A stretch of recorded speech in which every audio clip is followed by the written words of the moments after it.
Alam niyo, napaka-powerful ng pera. Kaya tingnan mo mga Pilipino, lokong-loko sa loto. Taya ng taya sa loto. Pag umabot na naman ng 100 milyon, pila tayo dyan. Think about it, ha? Kaya ka tumataya sa loto kasi gusto mo yung 100 million. Pero ano mo yung 100 million? Papel lang yun eh. Ang gusto mo talaga yung mabibili ng papel na yun. Yun talaga gusto mo, hindi talaga loto, hindi talaga pera. Ang gusto mo comfort, ang gusto mo peace. Ba't di ka na lang dumiretso sa Diyos, humingi ka ng peace, libre pa. Makikilala mo talaga ang isang tao pagdating sa pera. Marami magkaibigan, nagkatraiduran dahil sa pera. Nagkaonsehan dahil sa pera. Marami mag-asawa, nag-divorce because of money. Maraming churches bumagsak because of money. Because money is a great servant, but it is a terrible master.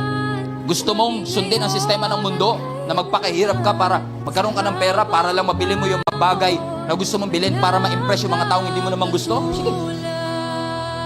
Go ahead.